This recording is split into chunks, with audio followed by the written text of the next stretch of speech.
பாண்டிச்சேரி பட்டணத்தில், பாண்டிச்சேரி மாநிலத்தில் ஜெம்ஸு முன்னேற்ற பணியை வளர்ப்பதில் இந்த ட்ரினிட்டி சபை, நம்முடைய போதகர் ஐயா அவருடைய ஈடுபாடு, அவருடைய பங்களிப்பு அது மிகவும் அதிகம் என்று சொன்னால் அது மிகையாகாது. அல்லேலூயா.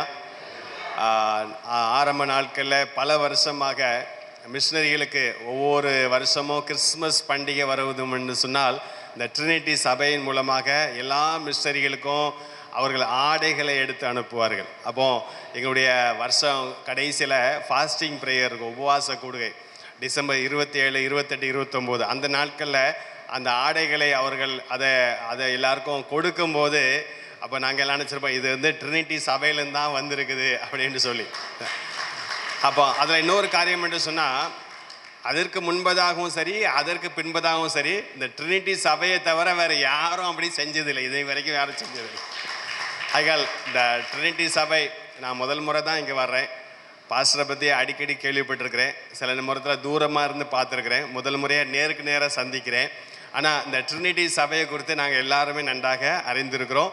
அந்த சபையில் உள்ள விசுவாசிகளாகிய உறுப்பினர்களாகிய உங்களை பார்ப்பதில், அந்த சபையில் நின்று தேவனுடைய வார்த்தையை பகிர்ந்து கொள்வதில் நான் மிகவும் மகிழ்ச்சி அடைகிறேன். என்னுடைய பெயர் எமர்சன்.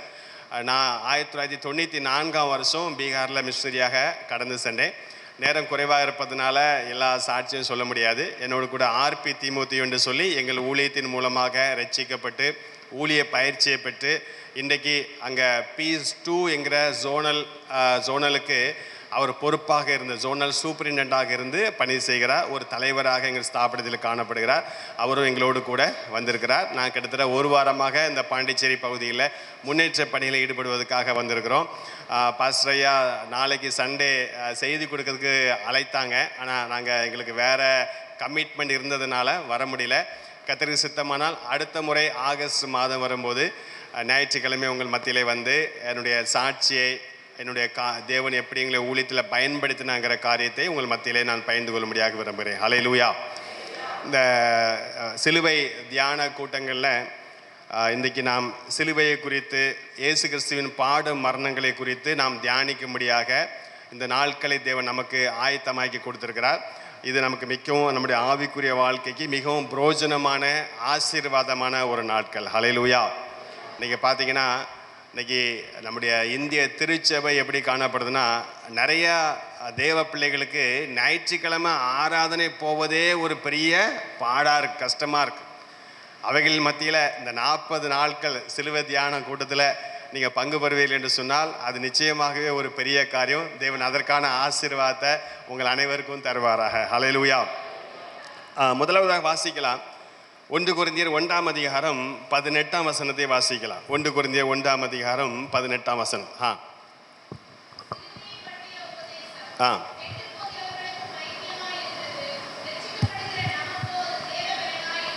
பாருங்கள், சிலுவை பற்றிய உபதேசம் கெட்டு போறவர்களுக்கு அது எப்படி இருக்குதா? பைத்தியமா இருக்குதா?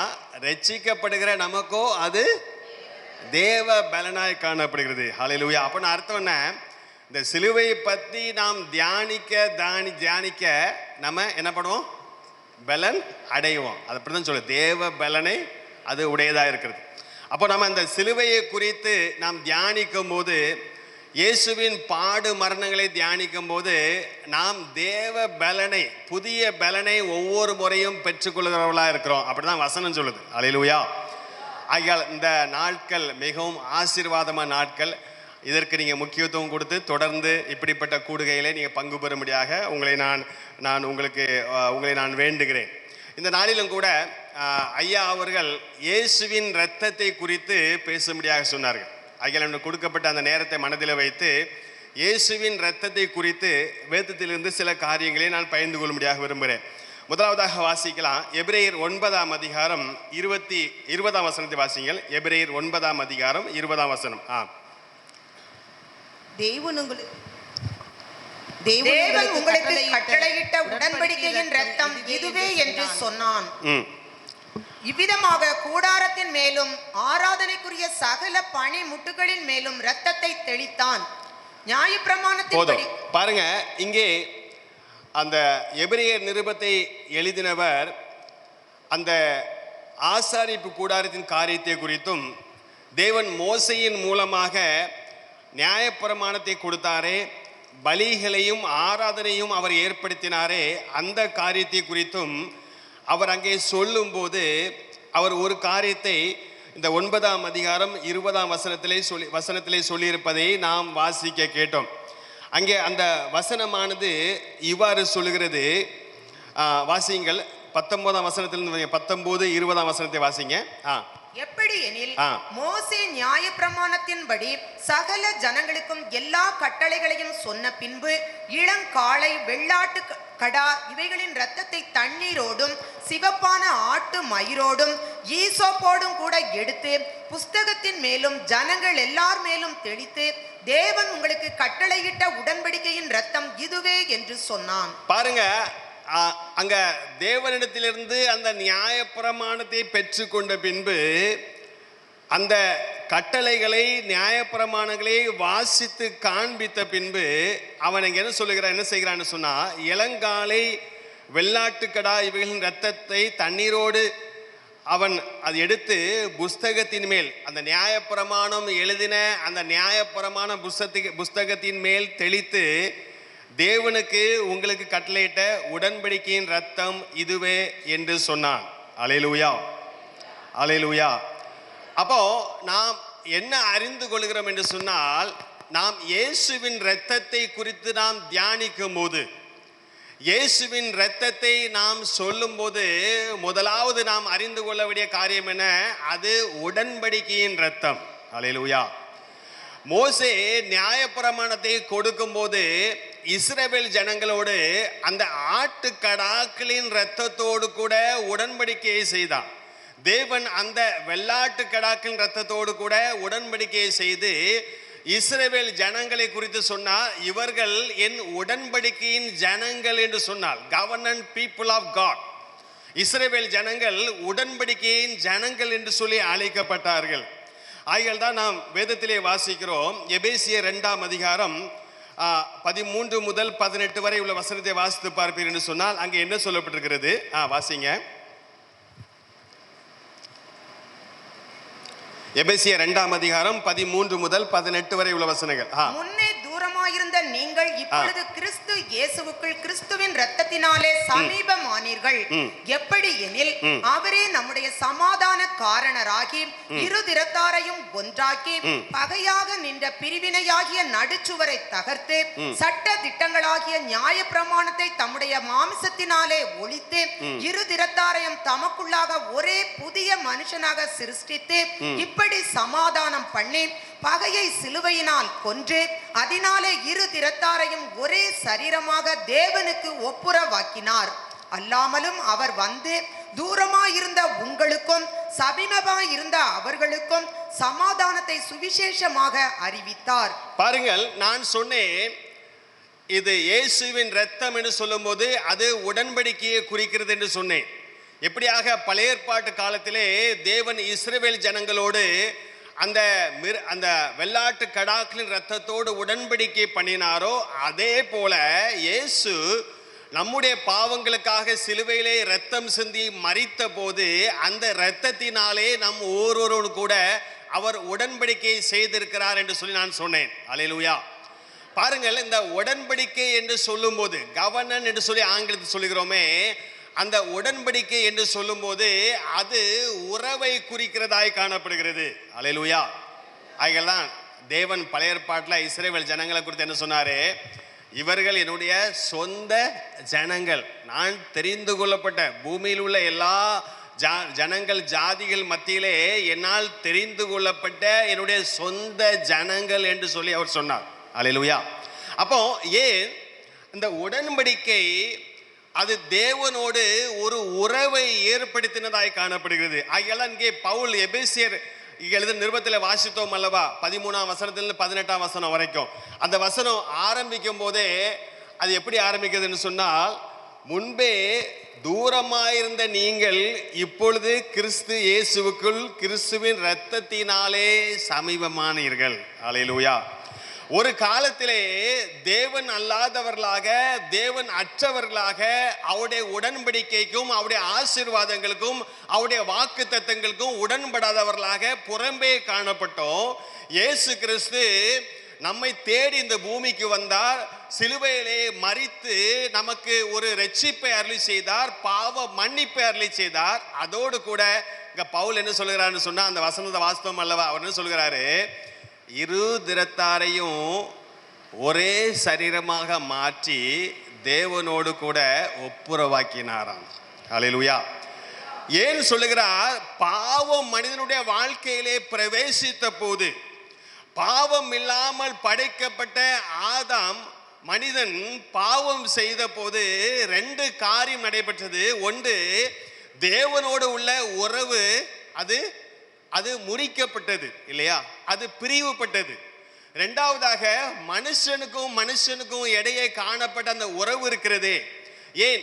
கணவனுக்கும் மனைவிக்கும், ஆதாமையும் ஏவாளையும் படைக்கும் போது தேவன் சொன்னாரு, நீங்கள் இருவரும் 2 சரீரமா இல்லாம ஒரே சரீரம். ஏன்னா அந்த ஒன்னஸ் அப்படின்னா அர்த்தம் படைச்சதுக்கு அப்புறம் அவன் 2 பேரும் ஒரே சரீரமா மாறிட்டாங்கன்னு இல்ல, 2 பேரும் தனித்தனி சரீரம் தான். அப்ப என்ன சொல்றாரு?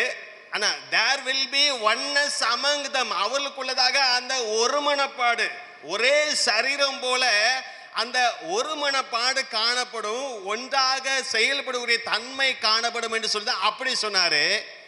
ஆனா பாவம் செய்தவர் என்னாச்சு? ஒன்றா இருந்தவங்க 2ஆ மாறிட்டாங்க, பிரிஞ்சிட்டாங்க. கணவன் மனைவிக்குள்ளே இந்த பாடு என்று சொன்னால் மற்றவர்களுக்குள்ளே எந்த நிலைமை காணப்பட்டிருக்கும்? அப்படித்தானே இல்லையா? அப்போ பாவமானது மனிதனை தேவனிடத்தில் மாத்திரமல்ல மனிதனிடத்திலும் இருந்தும் அவனை பிரித்து விட்டது.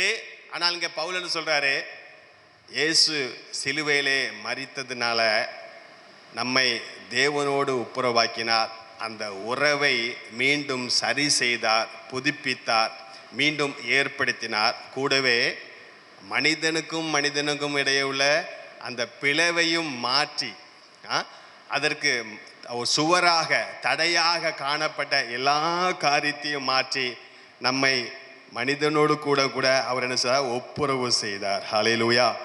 அப்போ இந்த உடன்படிக்கைன்னு சொல்லும் போது அது உறவை குறிக்கிறது. இயேசு கிறிஸ்துவின் இரத்தம், இன்றைக்கு நாம் தேவ பிள்ளைகள், ஒரே குடும்பத்தை சேர்ந்தவர்கள், ஒரே தகப்பனின் பிள்ளைகள் என்று சொல்லி உணரத்தக்கதாக நமக்குள்ள உறவை அது உருவாக்கி இருக்குதுன்னு சொன்னால் அது மிகையாகாது. அல்லேலூயா, அல்லேலூயா.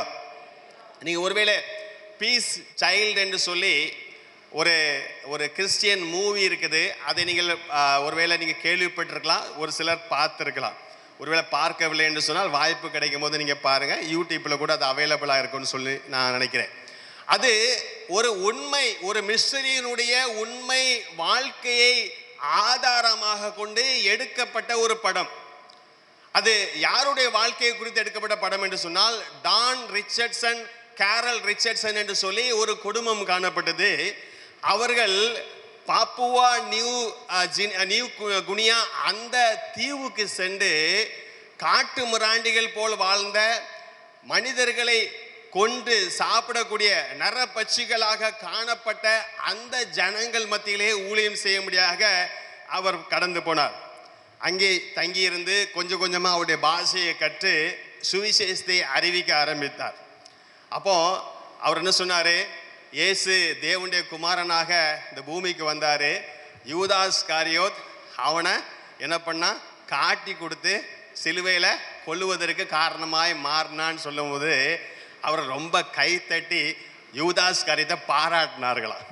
ஏனென்று சொன்னால் அந்த ஜனங்களுடைய வாழ்க்கை எப்படி காணப்பட்டுச்சு? அவர்கள் மத்தியில் வேறு எங்கிருந்து ஒரு மனுஷன் வந்தானா வீட்டுக்கு அன்பாய் உபசரித்து நல்லா சாப்பாடு போட்டு கொண்டு சாப்பிட்ருவான். அப்போ இப்படி அவனுடைய இந்த வஞ்சகமாக கொலை செய்கிற இந்த காரியம் காணப்பட்டதுனால யூதாஸ் காரியத்தை இயேசுவை காட்டி கொடுத்து அவரை கொன்னுட்டான்ல, அவங்க ரொம்ப பாராட்டி அவனை ஹீரோவாக நினைச்சார்களா. அப்போ இவருக்கு புரியல எப்படி இந்த ஜனங்களுக்கு சுவிசேஷத்தை அறிவிப்பது. இவர்கள் இந்த இயேசு மனித குலத்துக்காக சிலுவையில் ரத்தம் சிந்தினாரே, அதை அவர்கள் ஏற்றுக்கொள்ளவோ புரிந்து கொள்ளவோ முடியாதவர்களாய் காணப்படுகிறார்களே, எப்படி சுவிசேஷம் அறிவிப்பது என்று சொல்லி அவர் யோசித்திருக்கும் போது அவர் இருந்த அந்த தீவிலே ஒரு சம்பவம் காணப்பட்டது. ரெண்டு அந்த ஆதிவாசி அந்த ட்ரைபல் பீப்புள் மத்தியிலே, ரெண்டு கூட்டத்தின் மத்தியிலே ஒரு பெரிய போர் வந்தது. அடிக்கடி இப்படி போர் வருவது அவசியம். அப்படி போர் வரும்போது ஒருவரை ஒருவர் தாக்கி கணக்கானவர்களே அவர் கொண்டு குவித்து விடுவார்கள்.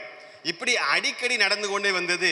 அப்பொழுது அந்த அந்த ஒரு ஆதிவாசி கூட்டத்தை சேர்ந்த அந்த தலைவன் ஒரு காரியத்தை யோசித்தான். என்ன யோசித்தான் என்று சொன்னால், இப்படி அடிக்கடி சண்டை வந்து கொண்டிருக்கிறதே, போர் வந்து கொண்டிருக்கிறதே, என் ஜனங்கள் அழிந்து போகிறார்களே, அவர்கள் வாழ்க்கை பாதிக்கப்படுகிறதே, நாங்கள் மிகவும் பிரச்சனைக்குள்ளாக காணப்படுகிறோமே, இதற்கு என்ன தீர்வு என்று சொல்லும்போது ஒரு நாளிலே அவன் ஒரு காரியத்தை செய்தான். தனக்கு இருந்த ஒரே பேரான மகனை, சிறிய மகனை அந்த அடுத்த அந்த ஆதிவாசி கூட்டத்தின் தலைவனுக்கு கையில் கொடுத்து, இதை நான் உனக்கு ஒரு பரிசாக, நமக்கு இடையிலே ஒரு சமாதானம் உண்டு பண்ணுவதற்கு ஒரு காரணமாக நான் இதை கொடுக்கிறேன். எதுவரைக்கும் என்னுடைய பிள்ளை உன் மத்தியிலே உயிரோடு இருப்பானோ அது வரைக்கும் நான் உன்னை தாக்க மாட்டேன், நான் போர் செய்ய மாட்டேன் அப்படின்னு சொல்லி அவர்கள் ஒரு சமாதான உடன்படிக்கையை ஏற்படுத்தினார்கள்.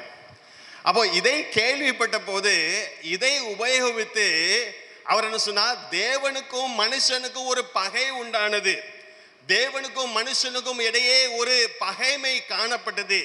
அந்த பகைமையை அழிக்கும்படி, அந்த உறவிலே காணப்பட்ட பிரச்சனைகளை அழிக்கும்படி எப்படியாக நீ உன்னுடைய ஒரே பேரான குமாரனை அவனுக்கு பரிசாக கொடுத்தாரோ, அதே போல தேவாதி தேவன் தம்முடைய ஒரே பேரான குமாரனை இந்த உலகத்திற்கு, மனித குலத்திற்கு பரிசாக கொடுத்தார் என்று சொன்னார். அதை சொல்லும் போது அவர்கள் கேட்டார்கள். அந்த ஜனங்கள் இயேசுவை விசுவாசித்தார்கள், தேவனை விசுவாசித்தார்கள். அவருடைய வாழ்க்கை மாறினது. அந்த தீவு இயேசுவை ஏற்றுக்கொண்டது. ஹல்லேலூயா. பாருங்கள், அந்த உடன்படிக்கை என்று சொல்லும் போது அந்த உடன்படிக்கையின் ரத்தம், இயேசுவின் ரத்தம் முதலாவது நம்முடைய உறவுகளை சரி செய்யும்படி, நமக்குள்ளதாக சமாதானத்தை உண்டு பண்ணும்படியாக இந்த பூமியிலே அது வந்தது என்று சொல்லி நாம் அறிந்து கொள்ள வேண்டும். இன்னொரு காரியத்தை நான் சொல்லும்படியாக விரும்புகிறேன். வாசிங்கள், யாத்திராகமும் 24ஆம் அதிகாரம் 3 முதல் 8 வரை உள்ள வசனங்களை வாசிங்கள். யாத்திராகமும் 24ஆம் அதிகாரம் 3 முதல் 8 வரை உள்ள வசனங்கள். மோசே வந்து கர்த்தருடைய வார்த்தைகள் யாவையும் நியாயங்கள் யாவையும் ஜனங்களுக்கு அறிவித்தான். அப்பொழுது ஜனங்கள் எல்லாரும் ஏக சத்தமாய் கர்த்தர் அருளின எல்லா வார்த்தைகளின்படியும் செய்வோம் என்று பிரதியுத்தரம் சொன்னார்கள். மோசே கர்த்தருடைய வார்த்தைகளை எல்லாம் எழுதி வைத்து அதிகாலமே எழுந்து மலையின் அடியில் ஒரு பலிபீடத்தை கட்டி இஸ்ரவேலுடைய 12 கோத்திரங்களுடைய இலக்கத்தின்படியே 12 தூண்களை நிறுத்தினான். இஸ்ரவேல் புத்திரரின் வாலிபரை அனுப்பினான். அவர்கள் சர்வாங்க தகன பலிகளை செலுத்தி கர்த்தருக்கு சமாதான பலிகளாக காளைகளை பலியிட்டார்கள். அப்பொழுது மோசே அந்த இரத்தத்தில் பாதி எடுத்து பாத்திரங்களில் வார்த்து பாதி இரத்தத்தை பலிபீடத்தின் மேல் தெளித்து உடன்படிக்கையின் புஸ்தகத்தை எடுத்து ஜனங்களின் காது கேட்க வாசித்தான். அவர்கள் கர்த்தர் சொன்னபடியெல்லாம் செய்து கீழ்ப்படிந்து நடப்போம் என்றார்கள். அப்பொழுது மோசே இரத்தத்தை எடுத்து ஜனங்களின் மேல் தெளித்து, இந்த வார்த்தைகள் யாவையும் குறித்து கர்த்தர் உங்களோடே பண்ணின உடன்படிக்கையின் ரத்தம் இதுவே என்றான். பாருங்க, இங்கே மோசேயின் மூலமாக தேவன் இஸ்ரவேல் ஜனங்களோடு எப்படி உடன்படிக்கை பண்ணினார் என்று சொல்லி அந்த காரியத்தை வாசிக்க நாம் பார்த்தோம் இல்லையா, கேட்டோம். அப்ப அங்க என்ன பார்க்கிறோம் என்று சொன்னா, அந்த நியாயப்பிரமாணத்தின் காரியத்தை சீனாய் மலையிலே அவன் பெற்றுக்கொண்ட போது கீழே வந்து தேவ கட்டளையின் அடிப்படையாக அதை ஒரு புஸ்தகத்திலே எழுதி வைக்கிறார். அதை எழுதின பின்பு பலி செலுத்தி அதன் இரத்தத்தை எடுத்து அந்த புஸ்தகத்தின் மேல் அவரை தெளிக்கிறார். தெளித்து விட்டு அந்த சபை ஜனங்கள் கூடி வந்திருக்கும் போது, இஸ்ரவேல் ஜனங்கள் கூடி வந்திருக்கும் போது அவர்களுக்கு தேவன் கொடுத்த அந்த நியாயப்பிரமாணம் இந்த புஸ்தகத்திலே எழுதப்பட்டிருக்கிறதே, அவை எல்லாவற்றையும் வாசித்து காண்பிக்கிறார். கவனமா கேளுங்க. அப்போ அதை கேட்ட போது இஸ்ரவேல் ஜனங்கள் சொன்னாங்க, நீர் வாசித்து எங்களுக்கு வாசித்து காண்பித்தீரே, இந்த எல்லா நியாயப்பிரமாண கட்டளைகளையும் கற்பனைகளையும் நாங்கள் கை கொள்வோம் என்று சொல்லி வாக்களிக்கிறார்கள். அப்போ மோசே என்ன செய்கிறார், அந்த இரத்தத்தை எடுத்து ஜனங்கள் மேல் தெளித்து, நீங்கள் வாக்கு கொடுத்தபடியே இந்த நியாயப்பிரமாணத்தின் கட்டளைகளை கை கொள்ளுவேன்னு சொன்னீர்களே, அதற்கு தேவன் இந்த இரத்தத்தின் மூலமாக உங்களோடு கூட உடன்படிக்கை செய்கிறார் என்று சொல்லி அவன் சொன்னான். அல்லேலூயா. அதனால்தான் அந்த ஜனங்கள் உடன்படிக்கையின் ஜனங்கள் என்று சொல்லி அழைக்கப்படுகிறார்கள். அல்லேலூயா. தேவனும் உடன்படிக்கையின் தேவன் என்று சொல்லி அழைக்கப்படுகிறார். இஸ்ரவேல் ஜனங்களும் உடன்படிக்கையின் ஜனங்கள் என்று சொல்லி அழைக்கப்படுகிறார்கள். அப்போ நான் சொன்னேன், இந்த இரத்தமானது உடன்படிக்கையின் இரத்தத்தை அது குறிக்கிறதாக இருக்கிறதுன்னு சொன்னேன். அப்போ அந்த உடன்படிக்கை என்று சொல்லும் போது அந்த உடன்படிக்கையை நாம் தேவனோடு கூட செய்திருக்கிறார்கள். இஸ்ரவேல் ஜனங்கள் தேவனோடு உடன்படிக்கை செய்திருக்கிறான்னு சொல்லும் போது அவர்கள் அதை நினைவு கூறும் நாட்கள் எல்லாம் ஒரு காரியத்தை செய்கிறார்கள். தேவன் எனக்கு கொடுத்த கற்பனைகளை கட்டளைகளை நான் என்ன செய்ய வேண்டும், கை கொள்ள வேண்டும். அவருடைய உடன்படிக்கையின் ஜனமாக நான் இருப்பேன் என்று சொன்னார். அவர் அந்த இரத்தத்தோடு கூட என்னோடு உடன்படிக்கை செய்திருப்பார் என்று சொன்னால் எனக்கு ஒரு கடமை காணப்படுகிறது, எனக்கு ஒரு கட்டாயம் காணப்படுகிறது. அவர் கொடுத்த அந்த நியாயப்பிரமாணத்தின் காரியத்தை நான் என்ன செய்யணும், கை கொள்ள வேண்டும். இன்றைக்கு இயேசு கிறிஸ்து தம்முடைய சொந்த இரத்தத்தினாலே நம்மோடு கூட உடன்படிக்கை ஏற்படுத்தியிருக்கிறார் இல்லையா? நம்ம எல்லாருக்கும் தெரியும், ஒவ்வொரு முறை நாம் திருவிருந்திலே பங்கு பெறும்போது, கம்யூனியனில் பங்கு பெறும்போது அதை நினைவு கூறுகிறோம். லூக்கா எழுதின சுவிசேஷம் 22ஆம் வசனம் அதிகாரம் 19-20 வசனங்களை வாசியுங்கள். லூக்கா எழுதின சுவிசேஷம் 22ஆம் அதிகாரம் 19-20 வசனம். பின்பு அவர் அப்பத்தை எடுத்து ஸ்தோத்திரம் பண்ணி அதை பிட்டு அவர்களுக்கு கொடுத்து, இது உங்களுக்காக கொடுக்கப்படுகிற என்னுடைய சரீரமாய் இருக்கிறது, என்னை நினைவு கூறும்படி இதை செய்யுங்கள் என்றார். போஜனம் பண்ணின பின்பு அவர் அந்தபடியே பாத்திரத்தையும் கொடுத்து, இந்த பாத்திரம் உங்களுக்காக சிந்தப்படுகிற என்னுடைய இரத்தத்தினால் ஆகிய புதிய உடன்படிக்கையாய் இருக்கிறது என்றார். பாருங்க, இயேசு கிறிஸ்து ஆகலாம் சொன்னேன், இயேசுவை விசுவாசிக்கிற புதிய ஏற்பாட்டு விசுவாசிகளாகிய நம்மோடு கூட தேவன் எப்படி உடன்படிக்கை ஏற்படுத்தியிருக்கிறார் என்று சொன்னால், வெள்ளாட்டு கடாக்களுடைய இரத்தத்தினாலே அல்ல. எப்படியாக எபிரேயருடைய நிருபத்திலே வாசித்தோமோ அதே போல இயேசு கிறிஸ்து தம்முடைய வெளியேறப்பட்ட இரத்தத்தினாலே நம் அனைவரோடும் கூட உடன்படிக்கை செய்திருக்கிறார். கரங்களை தட்டி கர்த்தரை மகிமைப்படுத்துவோம். நான் சொல்ல சரிதானே? நான் சொல்ல சரிதானே இல்லையா? வசனம் அதை தான் சொல்லுகிறது. அது ஒரு புதிய உடன்படிக்கையின் ரத்தம் என்று சொல்லி சொல்லப்பட்டிருக்கிறது. இயேசு மோசே உண்டு பண்ண அந்த பழைய உடன்படிக்கை அல்ல, அவர் ஒரு புதிய உடன்படிக்கையை தம்முடைய இரத்தத்தினாலே நம் அனைவரோடும் கூட அவர் ஏற்படுத்தி இருக்கிறார். அல்லேலூயா. அப்போ அந்த மோசையின் மூலமாக கொடுத்த அந்த பழைய கட்டளைகளை கை கொள்ளும்படியாக அல்ல, இயேசு நாம் கை கொள்ளும்படி நமக்கு ஒரு புதிய கட்டளையை கொடுத்திருக்கிறார். அந்த கட்டளை என்ன தெரியுமா? வாசிங்க. யோவான் 13ஆம் அதிகாரம் 34-35 வசனத்தை வாசிங்க. யோவான் 13ஆம் அதிகாரம் 34-35 வசனம். நீங்கள் ஒருவரில் ஒருவர் அன்பாய் இருங்கள், நான் உங்களில் அன்பாய் இருந்தது போல நீங்களும் ஒருவரில் ஒருவர் அன்பாய் இருங்கள் என்கிற புதிதான கட்டளையை உங்களுக்கு கொடுக்கிறேன். நீங்கள் ஒருவரில் ஒருவர் அன்புள்ளவர்களாய் இருந்தால் அதனால் நீங்கள் என்னுடைய சீஷர்கள் என்று எல்லாரும் அறிந்து கொள்வார்கள் என்றார். பாருங்க, இயேசு என்ன சொல்றாரு? நியாயப்பிரமாணத்திலே தேவனிடத்தில் அன்பு கூறுவதை பற்றி சொல்லப்பட்டிருக்கிறது. கூடவே நீ உன்னிடத்தில் அன்பு கூறுவது போல, இது பழைய கற்பனை, இது பழைய கற்பனை. இங்க இயேசு என்ன சொல்றாரு? நான் ஒரு புதிய கட்டளையை உனக்கு கொடுக்கிறேன். அந்த கட்டளை என்ன? நீ உன்னிடத்தில் அன்பு கூறுவது போல பிறனிடத்தில் அன்பு கூறுவாய். அது அல்ல, நான் எப்படி உன்னிடத்தில் அன்பு கூர்ந்தனோ அதே போல பிறனிடத்தில் அன்பு கூற வேண்டும். இயேசு எப்படி நான் அவரை அறியாதிருந்த போது, நான் மோசமாக இருந்த போது, நான் அந்த பாவ சேற்றிலே உலண்டு கொண்டிருந்த போது, நான் ஒரு பொய்யனும் புரட்டனும் ஒரு மகா பாவியுமாக இந்த உலகத்தில் வாழ்ந்து கொண்டிருந்த போது அவரிடத்துல அன்பு கூர்ந்தார் இல்லையா? அல்லேலூயா. அவர் என்னை ஏற்றுக்கொண்டார், மாறாத அந்த அன்பை நமக்கு வெளிப்படுத்தினார். இப்போ இயேசு என்ன சொல்றாரு? நீ என்னை ஏற்றுக்கொண்டாய் என்று சொன்னால், என்னை பின்பற்றுகிறவன் என்று சொல்லுவாய் என்று சொன்னால், நீ என்ன செய்யணும்? அந்த பழைய கற்பனையின்படி அன்பு கூறுவதல்ல, புதிய கற்பனையின்படி அன்பு கூற வேண்டும். அது என்ன? நான் எப்படி உன்கிட்ட அன்பாக இருந்தானோ அதே போல் நீ மற்றவர்களில் அன்பாக இருக்க வேண்டும். பிரியமானவர்களே, இன்றைக்கு சிலுவை தியானம் செய்யும்படியாக வந்திருக்கிறோம். இயேசுவின் இரத்தத்தை நாம் தியானிக்கும்படியாக வந்திருக்கிறோம். அப்போ நீங்கள் முதலாவது ஒன்றை அறிந்து கொள்ள வேண்டும், அது உடன்படிக்கையின் இரத்தம். அது எனக்கு ஒரு புதிய கற்பனையை கொடுத்துருக்குது. அது என்ன? அவர் என்னிடத்துல எப்படி அன்பாக இருந்தாரோ அதே போல் நான் மற்றவர்களையும் நேசிக்கணும். அல்லேலூயா. இன்னைக்கு கொஞ்சம் யோசித்து பாருங்கள், அந்த தேவ அன்பு, கிறிஸ்துவின் அன்பு நம்முடைய வாழ்க்கையில் வெளிப்படுகிறதா? இன்றைக்கி ஏன் இன்னைக்கு மற்றவங்க கிறிஸ்தவர்களை குறை சொல்கிறாங்க, குற்றப்படுத்துகிறாங்க? நாம் அநேக சமய சார்ந்த காரியங்களை செய்கிறோம். We follow many religious things, many ritual things, but we fail to reveal Christ's love in our life, through our life. நாம் அநேக சடங்காச்சார காரியத்தை செய்கிறோம், ஆராதனைக்குரிய அநேக காரியத்தை செய்கிறோம், விழாக்களை கொண்டாடுகிறோம். ஆனால் நாம் இயேசுவின் அன்பை இந்த உலகத்திற்கு, சமுதாயத்திற்கு காட்டுவதிலே நாம் தவறி போய்விட்டோம்.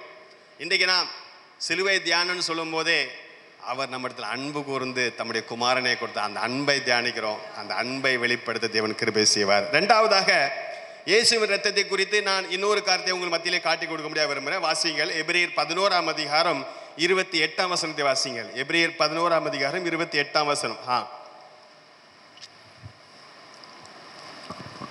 விசுவாசத்தினாலே முதற் பேரானவைகளை சங்கரிக்கிறவன் இஸ்ரவேலரை தொடாதபடிக்கு அவன் பஸ்காவையும் இரத்தம் பூசுதலாகிய நியமத்தையும் ஆசரித்தான்.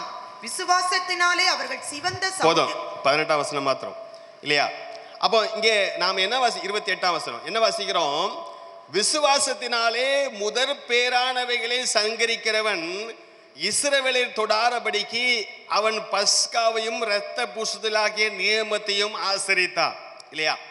அப்போ இது எதை குறிக்கிறது என்று சொன்னால், இஸ்ரவேல் ஜனங்கள் எகிப்து தேசத்திலிருந்து விடுதலை அடைந்தார்களே அந்த சம்பவத்தை குறிக்கிறது இல்லையா? அப்போ இந்த பஸ்கா என்கிற காரியம், இந்த பஸ்கா பண்டிகை எப்படி உருவானது? இஸ்ரவேல் ஜனங்கள் எகிப்து தேசத்திலிருந்து விடுதலை ஆவதற்கு முன்பதாக தேவன் ஒரு காரியத்தை சொன்னார். மோசேயின் மூலமாக இஸ்ரவேல் ஜனங்களுக்கு ஒரு காரியத்தை சொன்னார். என்ன சொன்னாரு?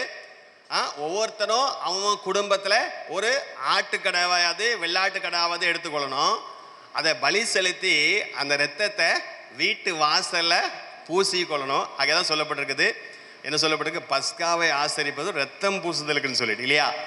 அப்போ அந்த முதல் பேரானவனை சங்கரிக்கும்படியாக நான் தூதனை அனுப்புவேனே, அந்த தூதன் அந்த வீட்டை கடந்து போகும்போது எந்த நிலைக்காலிலே வாசல்களிலே அந்த இரத்தம் பூசப்பட்டிருக்கிறதோ அதை பார்த்து அந்த வீட்டிற்குள் பிரவேசித்து முதல் பேரானவனை சங்கரிக்காதபடிக்கு என்ன செய்வான்?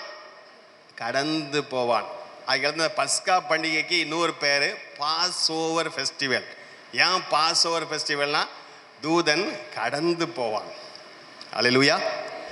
அப்போ இங்க என்ன பார்க்கிறோம் என்று சொன்னா, அன்றைக்கு அந்த பலியினாலே உண்டான அந்த இரத்தத்தின் மூலமாக இஸ்ரவேல் ஜனங்கள் பாதுகாக்கப்பட்டார்கள். முதலாவது அந்த இரத்தத்தை குறித்து நான் சொல்லும் போது அது உடன்படிக்கையின் இரத்தம் என்று சொல்லி நான் சொன்னேன். இரண்டாவதாக அந்த இரத்தம் நம்மை பாதுகாக்கிற ஒரு இரத்தமாக காணப்படுகிறது. ஹல்லேலூயா. ஆகையால் தான் 1 கொரிந்தியர் 5ஆம் அதிகாரம் 7ஆம் வசனத்தை வாசித்து பாருங்க. 1 கொரிந்தியர் 5ஆம் அதிகாரம் 7ஆம் வசனம்.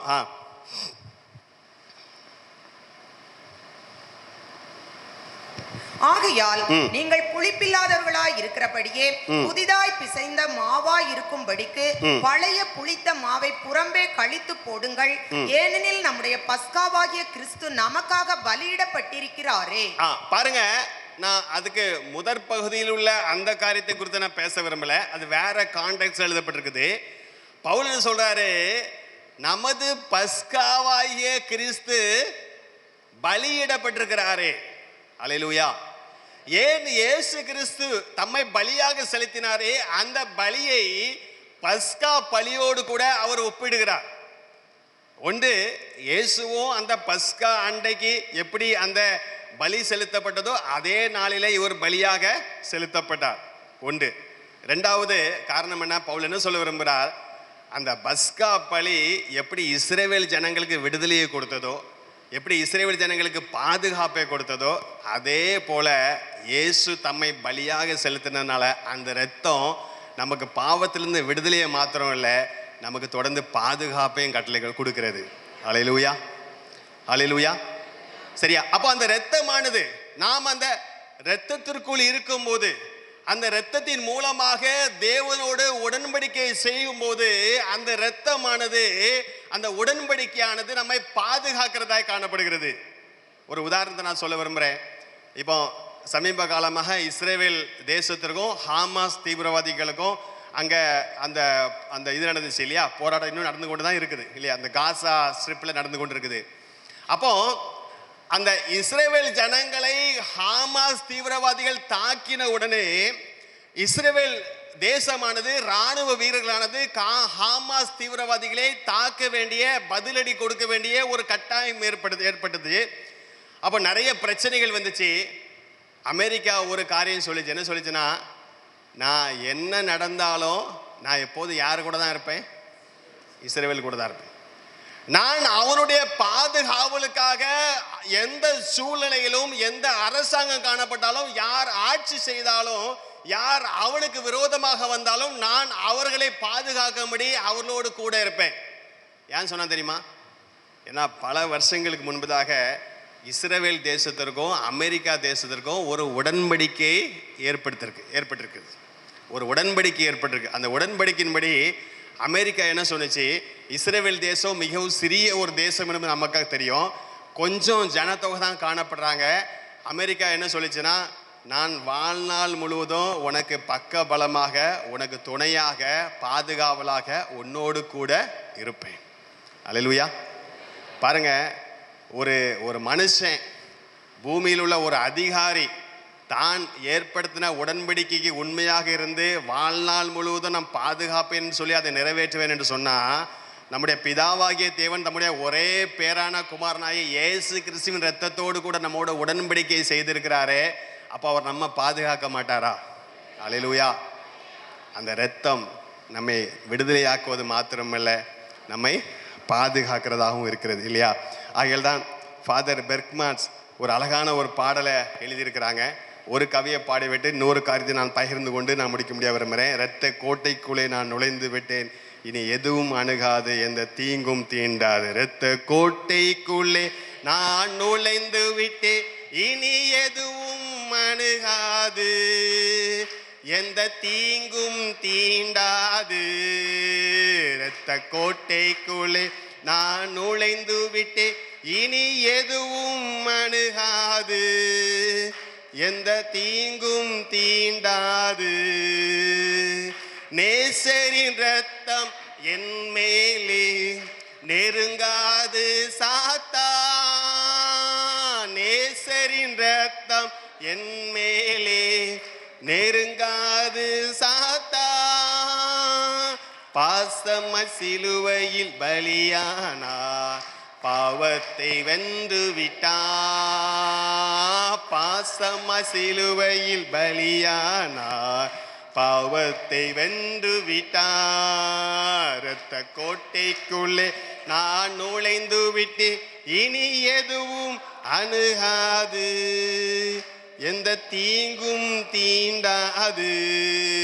இரத்த கோட்டைக்குள்ளே நான் நுழைந்து விட்டு, இனி எதுவும் அணுகாது, எந்த தீங்கும் தீண்டாது.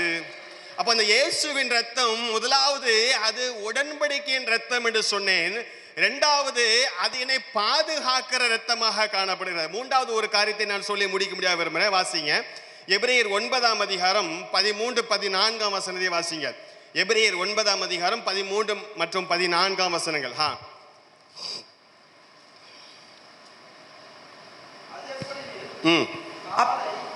அதெப்படி எனில் காளை வெள்ளாட்டுக்கடா இவைகளின் இரத்தமும் தீட்டுப்பட்டவர்கள் மேல் தெளிக்கப்பட்ட கடாரியின் சாம்பலும் சரீர சுத்தியுண்டாக்கும்படி பரிசுத்தப்படுத்துமானால் நித்திய ஆவியினாலே தம்மை தாமே பழுதற்ற பலியாக தேவனுக்கு ஒப்பு கொடுத்த கிறிஸ்துவினுடைய இரத்தம் ஜீவனுள்ள தேவனுக்கு ஊழியம் செய்வதற்கு உங்கள் மனசாட்சியை செத்த கிரியைகள் அற சுத்திகரிப்பது எவ்வளவு நிச்சயம். பாருங்க, மூன்றாவதாக எபிரேய ஆக்கியோன் சொல்லுகிறான், அந்த வெள்ளாட்டு கடாவின் இரத்தம் உன் சரீரத்தை சுத்தமாக்கும் என்று சொன்னால், அந்த பாவமற்ற எந்த விதமான கலங்கமற்ற ஒரு ஒரு ஒரு ஒரு கலங்கம் இல்லாத இயேசு கிறிஸ்து காணப்படுகிறாரே, அந்த இயேசு கிறிஸ்துவின் இரத்தமானது நம்முடைய மனசாட்சியை என்ன செய்யுமா? சுத்திகரிப்பது எவ்வளவு நிச்சயம் என்று சொல்லுகிறார் இல்லையா? ஹல்லேலூயா. அப்ப பாருங்க, அந்த பழுதட்ட இயேசு கிறிஸ்துவின் இரத்தம் நம்மை என்ன செய்கிறது? நம்முடைய மனசாட்சியை சுத்திகரிக்கிறதாய் காணப்படுகிறது. அது நம்மை சுத்திகரிக்கிற ஒரு இரத்தமாக காணப்படுகிறது. சரீர அழுக்கை போற்றுகிறதாக அல்ல, நீக்குகிறதாக அல்ல, சரீர அழுக்கை போக்குறதாக அல்ல, சரீரத்தை சுத்திகரிக்கிறதாக அல்ல, நம்முடைய மனசாட்சியை சுத்திகரிக்கிறதாக அந்த இரத்தம் காணப்படுகிறது. ஹல்லேலூயா, ஹல்லேலூயா. ஏனென்று சொன்னால், வாசியுங்கள், ரோமர் எழுதின நிருபம் 12ஆம் அதிகாரம் முதல் 2 வசனத்தை வாசிப்போம் என்று சொன்னால் ஒரு காரியத்தை நாம் அறிந்து கொள்ள முடியும். ரோமர் 12ஆம் அதிகாரம் முதல் 2 வசனங்கள். அப்படி இருக்க சகோதரரே, நீங்கள் உங்கள் சரீரங்களை பரிசுத்தமும் தேவனுக்கு பிரியமுமான ஜீவ பலியாக ஒப்பு கொடுக்க வேண்டும் என்று தேவனுடைய இரக்கங்களை முன்னிட்டு உங்களை வேண்டிக் கொள்ளுகிறேன். இதுவே நீங்கள் செய்யத்தக்க புத்தியுள்ள ஆராதனை. நீங்கள் இந்த பிரபஞ்சத்திற்கு ஒத்த வேஷம் தெரியாமல் தேவனுடைய நன்மையும் பிரியமும் பரிபூரணமுமான சித்தம் இன்னதென்று பகுத்தறியத்தக்கதாக உங்கள் மனம் புதிதாகிறதினாலே மறுரூபமாகுங்கள். அல்லேலூயா. இங்க அநேக காரியங்களை பவுல் சொல்றாரு. கடைசி என்ன சொல்றாருன்னா, நம்ம எப்படி மறுரூபம் ஆகுவோமா? நம்முடைய மனம் புதிதாகிறதுனால. அல்லேலூயா. அப்போ நம்முடைய வாழ்க்கையில மாற்றம் முதலாவது எங்கே உருவாக வேண்டும்? நம்முடைய சிந்தனையிலே, நம்முடைய மனதிலே. அல்லேலூயா. பாருங்க, தேவன் ஆதாமையும் ஏவாளையும் படைக்கும் போது அவர்களை குற்றமற்றவர்களாக, மாசற்றவர்களாக, பாவமற்றவர்களாக அவர்களை படைத்திருந்தார் இல்லையா? பரிசுத்தமாக இருந்தார்கள். ஆகையால் அவர்களை தேவன் தமது சாயலாக, தேவன் எப்படி பரிசுத்தராய் காணப்பட்டாரோ, நீதிபரராய் காணப்பட்டாரோ, அதே போல மனிதனும் காணப்பட்டான். சரியா? அப்போ மனுஷனுக்கு ஆதாம் ஏவாளுக்கு ஏதாவது கட்டளை கொடுத்தாரா? இதை செய்யாத, அதை செய்ய அப்படின்னு கொடுத்தாரா? ஒரே ஒரு கட்டளை மட்டும் தான் கொடுத்தாரு. இந்த பழத்தை வேற எந்த கட்டளையும் கொடுக்கல. எப்படி நியாயப்பிரமாணத்தில் நூற்றுக்கணக்கான கட்டளைகள் கொடுத்தது போல ஒரு கட்டளையும் கொடுக்கல. சரியா? ஏன் கொடுக்கல? தேவன் அவனுக்குள்ளதாக நல் மனசாட்சியை வைத்திருந்தார். பியூர் கான்சியன்ஸ் சொல்லுவாங்க. நல் மனசாட்சி, சுத்த மனசாட்சி. சரியா? அது தேவனிடத்திலிருந்து பெறப்பட்டதாக, தேவனால் கொடுக்கப்பட்டதாக காணப்பட்டுச்சு.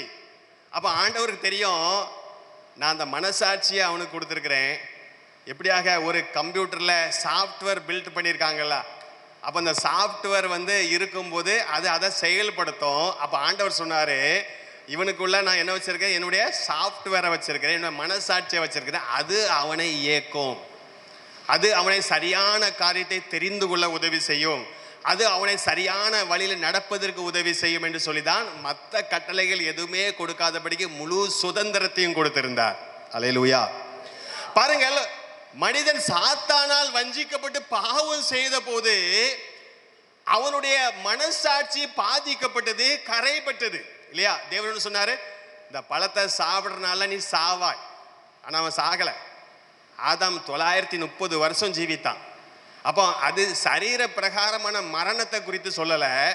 அது சாவாயின்னு சொன்னது அவனுடைய மனசாட்சி செத்து போச்சு. மனசாட்சி செத்து போச்சு. அப்போ நம்ம இயேசுவை ஏற்றுக்கொள்ளும் போது, இயேசுவை ஏற்றுக்கொண்ட பின்பு அந்த பரிசுத்த ஆவியானவர் நம்மளே வாசம் பண்ணும்போது அவர் என்ன செய்கிறாரா? அந்த செத்து போன மனசாட்சியை அவர் உயிர்ப்பிக்கிறவராய் காணப்படுகிறார். அல்லேலூயா. ஆகையால் தான் இயேசுவை குறித்து சொல்லும் போது இரண்டாம் ஆதாமானவன் உயிர்ப்பிக்கிற ஆவியானவராக இருந்தாருன்னு சொல்லி. அல்லேலூயா. அப்ப இங்கே பவுல் என்ன சொல்றாரு, நமக்குள்ள ஒரு மாற்றம் வர வேண்டும் என்று சொன்னா நம்முடைய சிந்தையிலே ஒரு மாற்றம் வர வேண்டும், நம்முடைய உள்ளான மனிதனிலே ஒரு மாற்றம் வர வேண்டும். ஆகையால் தான் அவர் மீண்டும் எபேசியர் 4ஆம் அதிகாரத்தில் ஒரு வசனத்தை சொல்கிறார். அதை வாசிங்க. எபேசியர் 4ஆம் அதிகாரம் 22 முதல் 24 வரை உள்ள வசனங்களை வாசிங்க. அந்தபடி முந்தின நடக்கைக்குரிய மோசம் போக்கும் இச்சைகளாலே கெட்டு போகிற பழைய மனுஷனை நீங்கள் களைந்து போட்டு உங்கள் உள்ளத்திலே புதிதான ஆவியுள்ளவர்களாகி மெய்யான நீதியிலும் பரிசுத்தத்திலும் தேவனுடைய சாயலாக சிருஷ்டிக்கப்பட்ட புதிய மனுஷனை தரித்துக் கொள்ளுங்கள். பாருங்க, அவர் என்ன சொல்றாரு, நாம் பாவம் செய்த போது நாம் உலக பிரகாரமாக வாழ்ந்து வந்தோம், நாம் உலக வழிபாடுகளிலே சிக்கி அதற்கு ஏற்றபடி நாம் நடந்து கொண்டோம். இப்ப அவர் என்ன சொல்றாரு, அந்த பழைய மனுஷனை களைந்து போட்டு தேவனுடைய சாயலாய் காணப்பட்ட அந்த உள்ளான மனிதனிலே அந்த சாயலை பெற்றுக்கொள்ளுங்கன்னு சொல்லி அவர் சொல்றாரு. அல்லேலூயா. அப்போ மாற்றம் முதலாவது எங்க உண்டாகணும்? நமக்கு உள்ள. இன்னைக்கு கிறிஸ்தவத்தில் என்ன பிரச்சனை தெரியுமா? நிறைய நேரம் வெளிய மாற்றத்தில் ரொம்ப முக்கியத்துவம் கொடுக்குறோம். நம்முடைய ட்ரெஸ் கோடில் அதில் இதுலன்னு முக்கியத்துவம் கொடுக்குறோம். எவ்வளவு அதிகமாக உள்ளான மனிதனுடைய காணப்படுற மாற்றத்துக்கு நாம் முக்கியத்துவம் கொடுக்குறோம். என்னுடைய சுபாவம் மாற வேண்டும், நான் பழைய மனிதனை களைந்து போட்டு புதிய மனிதனின் சாயலை நான் வெளிப்படுத்த வேண்டும் என்று சொல்லி நாம் எவ்வளவு அதிகமாக பிரயாசப்படுகிறோம். அப்ப நம் சிலுவை தியானத்தை நாம் தியானிக்கும் போது நமக்குள்ளதாக பிரதானமாக ஒரு சிந்தை இருக்க வேண்டும். என்னுடைய எஜமானா இருக்கிற, என்னுடைய குருவாக இருக்கிற, எனக்கு மாதிரியாக இருக்கிற அந்த இயேசு கிறிஸ்துவின் சாயலை நான் பெற்றுக்கொள்ள வேண்டும். என்னுடைய சுபாவம் அதற்கு ஏற்றபடி மாற வேண்டும் என்கிற ஒரு வாஞ்சை, ஒரு எதிர்பார்ப்பு, ஒரு ஜெபம் நம்முடைய வாழ்க்கையில காணப்பட வேண்டும். அல்லேலூயா. ஆகதான் இயேசு சொன்னாரு. அந்த ஒரு வசனத்தை நான் வாசித்து காண்பித்து முடிக்க முடியாது விரும்புகிறேன். மத்தேயு எழுதின சுவிசேஷம் 23ஆம் அதிகாரம் 25, 26 வசனத்தை வாசிங்க. மத்தேயு 23ஆம் அதிகாரம் 25, 26 வசனம். மாயக்காரராகிய வேத பாரகரே, பரிசேயரே, உங்களுக்கு ஐயோ! போஜன பான பாத்திரங்களின் வெளிப்புறத்தை சுத்தமாக்குகிறீர்கள், உட்புறத்திலோ அவைகள் கொள்ளையினாலும் அநீதத்தினாலும் நிறைந்திருக்கிறது. குருடனான பரிசேயனே, போஜன பான பாத்திரங்களின் வெளிப்புறம் சுத்தமாகும்படி அவைகளின் உட்புறத்தை முதலாவது சுத்தமாக்கு. மாயக்காரராகிய வேத பாருங்க, இங்க இயேசு யாரை பார்த்து சொல்றாரு? பரிசேயரையும் வேத பாரகரையும் பார்த்து சொல்றாரு. சரியா? இன்னைக்கு எப்படி அன்னைக்கு அந்த அந்த சமுதாயத்துல, யூத சமுதாயத்துல யூத மார்க்கத்திற்காக வைராக்கியம் பாராட்டுகிறவங்க, மிகவும் பக்தி நிறைந்தவர்கள் சொல்லி அழைக்கப்படுறது யாரு? இவங்க தான். சரியா? இன்னைக்கும் இவர்களை மாதிரி நிறைய பேர் சமுதாயத்தில் இருக்கிறாங்க, சோ கால்ட் கிறிஸ்டியன்ஸ். வெளியே மிகவும் பக்தி வைராக்கியத்தோடு காணப்படுறாங்க, வெளியே நான் இயேசுக்காக வாழ்கிறவன் சொல்லி காண்பிக்கிறவராய் இருக்கிறாங்க. ஆனா இயேசு என்ன சொல்றாரு? வெளியே வச்சே இல்ல, உன்னுடைய உள்ளான மனிதன் எப்படி இருக்கிறான் அவர் சொல்றாரு. நீ வெளியே சுத்தம் பண்றா, வெளியே நீ நல்ல ட்ரெஸ்ஸை போட்டுக்கிறா, வெளியே நீ ஒரு நீதிமான் என்று சொல்லி காண்பிக்கிறபடி அதற்கேற்ற பாஷைகளை பேசுறா. ஆனா உன்னுடைய உள்ளம் கொள்ளையினாலும் வஞ்சகத்தினாலும் நிறைந்திருக்கிறது. பிரியமான தேவனுடைய பிள்ளைகளை, இன்னைக்கு நாமும் இந்த பரிசேயர்கள் போல இருக்கிறோமா? ஒருவேளை தேவனுடைய ஆலயத்துக்கு வருவதில், ஆராதிப்பதில், கிறிஸ்துவ மார்க்கத்தில் நாம் வைராக்கியம் உடையவர்களாய் காணப்படலாம். ஆனா நம்முடைய வாழ்க்கை எப்படி இருக்கிறது? இயேசு சொல்றாரு, பாத்திரத்தின் வெளிப்புறம் சுத்தமா இருக்கும்படி முதலாவது அது உள்ள சுத்தமா இருந்துச்சுன்னா வெளியே சுத்தம். அப்ப முதலாவது நாம் எதற்கு முக்கியத்துவம் கொடுக்க வேண்டும்? நாம் உள்ளான மனிதனிலே ஒரு மாற்றம் வர வேண்டும் என்கிற முக்கியத்துவம் நாம் கொடுக்க வேண்டும். அப்ப இயேசு கிறிஸ்து சிலுவையின் இரத்தமானது என் வாழ்க்கையை, என்னுடைய உள்ளான மனிதனை நான் அது மாற்றவில்லை என்று சொன்னால், நான் ஒரு மார்க்கத்தை அல்ல, ஒரு மதத்தை பின்பற்றுகிறேன். இயேசு ஒரு மதத்தை ஸ்தாபிக்க முடியாது வரல. ஒருவேளை உலகம் அவரை மத போதகரா, மத ஸ்தாபகரா பார்க்கலாம். இயேசு மதத்தை ஸ்தாபிக்க முடியாது வரல, ஒரு மார்க்கத்தை, வழியை காண்பிக்க முடியாது வந்தார். அப்போ நான் அவரை பின்பற்றுகிறவன், அந்த மார்க்கத்தை பின்பற்றுகிறவன் எப்படி சொல்ல முடியும்னா, என் உள்ளான மனிதனில் ஒரு மாற்றம் வரும்போது தான். பிரியமான தேவனுடைய பிள்ளைகள், இன்னைக்கு தேவ சமூகத்தில் உங்களை அர்ப்பணிக்க முடியுமா? ஆண்டவரே, நான் இந்த நாளில் ஒரு தீர்மானம் செய்கிறேன். என்னோட சுபாவம் மாறணும், என்னோட பேச்சு மாறணும், என் செயல்பாடு மாறணும், என் வாழ்க்கையில் கோபம் போகணும், என் வாழ்க்கையில் சாந்த குணம் வரணும், என் வாழ்க்கையில் நற்குணம் வரணும், நான் இறக்க முடியவனாக இருக்கணும், மன துருக்கம் காணப்படணும். இயேசுவை குறித்து வேதத்தில் வாசிக்கிறோமே, அவர் சொன்னார், நான் சாந்தமும் மனத்தாழ்மை உடையவன் சொன்னாரே. அவர் ஜனங்களை பார்த்து மனதுருகினாரே, நன்மை செய்கிறவராக சுட்டி திரிந்தார். அந்த சுபாவம் நம்முடைய வாழ்க்கையில் காணப்படுகிறதா? இயேசுவின் ரத்தம் நம்மை மாற்றுகிறது. அல்லேலூயா. நம்மை செத்த கிரியைகளற்ற நல் மனசாட்சியோடு ஜீவிக்கும்படி, ஊழியம் செய்யும்படி நம்மை மாற்றுகிறது. ஒரு சாட்சியை சொல்லி முடிக்க முடியாது விரும்புகிறேன். எங்களோடு கூட ரோத்தாஸ் மலையில் சுரேந்தர் டோப்போ என்று சொல்லி ஒரு சகோதரன் மிஸ்டரியாக பணி செய்கிறார். உராவன் என்கிற ஆதிவாசி ஜனக்கூட்டத்தை சேர்ந்தவர். இந்த உராவன் ஆதிவாசி ஜனங்கள் என்னென்னா, அவர்கள் சாராயம் அதிகமாக குடிக்கிறவர்கள். அவருடைய கலாச்சாரத்தில்னா, வீட்டுக்கு யாராவது விருந்தினர் வந்தாங்கன்னா நம்ம தண்ணி கொடுப்போம், டீ கொடுப்போம், அவங்க சாராயம் கொடுப்பாங்க. வீட்டிலேயே சாராயம் காய்ப்பாங்க. பெண்கள் தான் சாராயம் காய்ப்பாங்க. ஆண் பெண், கணவன் மனைவி பிள்ளை எல்லாரும் உட்காந்து அவங்க சாராயம் குடிப்பாங்க. அது சர்பத் குடிக்கிற மாதிரி. அப்படியா? அப்படி இருந்த ஒரு கூட்டம். அப்போ அங்கே இந்த சுரேந்தர் இருக்கிற மனுஷன், சாராயம் ஃப்ரீயாக கிடைக்குது, அவங்க பரம்பரையாகவே குடிக்கிறவர்கள், அது அவருடைய கலாச்சாரத்தை சேர்ந்தது. அவர் குடித்து விட்டு அநேக முறை ரோட்டு ஓரமாக, தெரு ஓரமாக சாயங்காலமானால் அப்படி விழுந்து கிடக்கிற ஒரு மனுஷன். 24 மணி நேரமும் குடித்து கொண்டிருக்கிற ஒரு மனுஷன். தண்ணீருக்கு பதிலாக சாராயம் குடிக்கிற ஒரு மனுஷன். அப்படி இருக்கும்போது ஒரு நாளிலே எங்களுடைய மிஷனரி அவரிடத்துக்கு சென்று இயேசுவை அறிவித்தார். நீ செய்வது பாவம், இயேசுவை ஏற்றுக்கொள், அவர் உன் வாழ்க்கையை மாற்ற முடியும் என்று சொன்னார். அப்போ அவர் சொன்னார், நான் இத்தனை வருஷமாக குடிச்சிட்டு இருக்கிறேன், காலங்காலமாக குடிச்சிட்டு இருக்கிறேன், என்னுடைய முன்னோர்கள் முற்பாட்டான்கள் எல்லாருமே குடிச்சிட்டு இருக்கிறாங்க, ஏன் அந்த குடி பழக்கம் என்னை விட்டு போகுமான்னு சொன்னார்.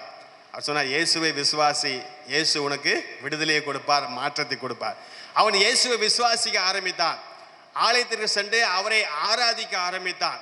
அவனுடைய அந்த குடி பழக்கம் அவனை விட்டு போய்விட்டது. அப்போ அவன் ரொம்ப குறைவாக படித்த ஒரு மனிதன், ஒரு 8 வரைக்கும் தான் படிச்சிருப்பாப்புல. அப்போ அவனு சொன்னான், நான் இங்கே இருந்தால் கெட்டு போயிடுவேன், எனக்கு ஏதாவது ஒரு வேலை கொடுங்க அப்படின்னு சொன்னான். அப்போ பபுவா என்கிற இடத்துல நாங்கள் ஒரு பிள்ளைகளுக்கு என்று சொல்லி ஒரு அனாதை விடுதி வைத்திருந்தோம். அந்த அனாதை விடுதியிலே சமையல்காரனாக சேர்ந்தான். அல்லேலூயா. நான் 1994 ஜெம்ஸில் மிஷனரியாக கடந்து போகும்போது இந்த சகோதரன் பபுவா அந்த அனாதை விடுதியிலே சமையல்காரனாக அவன் வேலை செய்து கொண்டிருந்தான். அவன் சமையல் செய்து கொடுத்ததை நான் சாப்பிட்ருக்கேன். பாருங்க, சில வருஷங்கள் கழித்து தேவன் அவனுடைய வாழ்க்கையை மாற்ற ஆரம்பித்தார். அவனுடைய சுபாவம் மாறினது. தேவன் அவனுக்கு ஞானத்தை கொடுத்தார், அபிஷேகத்தை கொடுத்தார். அவனுக்குள்ளதாக ஊழியம் செய்ய வேண்டும், என் வாழ்க்கையை இயேசுவுக்காக வாழ வேண்டும் என்கிற ஒரு வாஞ்சை உண்டானது. நானும் அவருக்காக ஊழியம் செய்ய விரும்புகிறேன், எனக்கு உதவி செய்யுங்கள் என்று சொல்லி அங்கிருந்த தலைவரை கேட்க ஆரம்பித்தார். அவர் அவனை உற்சாகப்படுத்தி உருவாக்கினதுனால இன்றைக்கி ரோத்தாஸ் மலையில் ஒரு மிஷனரியாக, ஒரு ஏரியா லீடராக அவர் செயல்பட்டு கொண்டிருக்கிறார். அல்லேலூயா, அல்லேலூயா. ஏன்? இந்த இயேசுவின் ரத்தம் ஒரு மனிதனுடைய மனசாட்சியை, சுபாவத்தை, உள்ளான மனிதனை மாற்றுகிறதாக இருக்கிறது. அல்லேலூயா. அந்த மாற்றம் நம்முடைய வாழ்க்கையிலே வெளிப்படவில்லை என்று சொன்னால், நாம் நம்மை கிறிஸ்தவர் என்று சொல்லிக் கொள்வதற்கோ, மற்றவர் நம்மை கிறிஸ்தவர் என்று ஏற்றுக்கொள்வதற்கோ சாத்தியம் இல்லை. ஆக தேவ சமூகத்தில் அர்ப்பணிப்பு. என்னுடைய நேரம் முடிந்து விட்டது. நான் 3 காரியத்தை நான் சொன்னேன். அந்த இயேசுவின் ரத்தம் உடன்படிக்கையை கொடுக்கிறது. 2வது, இயேசுவின் ரத்தம் நமக்கு பாதுகாப்பை கொடுக்கிறது. 3வதாக, அந்த இயேசுவின் ரத்தம் நம்முடைய மனசாட்சியை தூய்மை செய்கிறது. தேவ சமூகத்தில் நம்ம அர்ப்பணிப்போமா?